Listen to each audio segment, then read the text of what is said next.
357, c'est le nombre de soldats rwandais qui ont quitté l'est de la RDC vendredi dernier.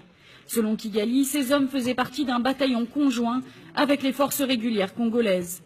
Leur mission, sécuriser la région du Rutshuru, en proie à de violents troubles. Problème, si des opérations ont bien été menées avec l'accord de la RDC, celle-ci remonte à 2009. L'intervention était notamment destinée à combattre la rébellion Hutu des forces démocratiques de libération du Rwanda.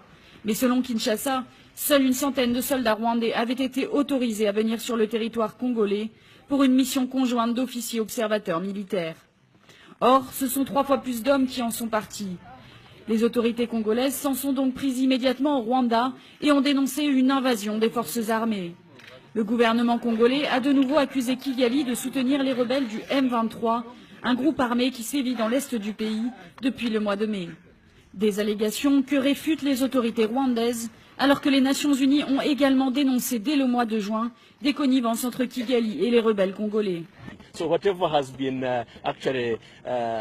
Qu'importe ce qui a été écrit par les spécialistes de l'ONU et la propagande de la RDC, tout est absolument faux parce que les forces de défense rwandaises opéraient en RDC dans le cadre d'un mécanisme bien connu et elles soutenaient en fait les forces congolaises.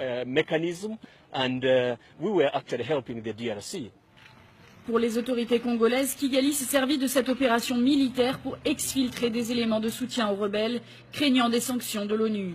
La RDC a récemment demandé au Conseil de sécurité des Nations Unies de prendre des sanctions contre le ministre rwandais de la Défense et 2 hauts responsables militaires pour leur soutien à la mutinerie à l'est du pays. Selon Kinshasa, la publicité rwandaise autour de ce retrait a comme objectif d'entamer la confiance du peuple congolais envers ses dirigeants. Mais le peu d'explications des autorités congolaises sur la présence des forces rwandaises dans l'est du pays alimente la rumeur. Certains accusent la RDC d'avoir conclu un accord avec son voisin. Les forces spéciales rwandaises ont d'ailleurs franchi la frontière dans les uniformes des FARDC avant de les échanger rapidement pour ceux de l'armée rwandaise une fois sur le sol. On one side, it's being accused by the government of the DRC.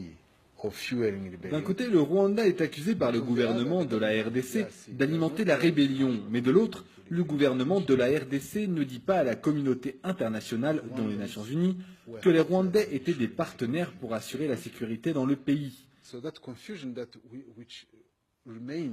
Donc, la confusion dans les mots et les actions de la RDC pourrait ou non envenimer la situation.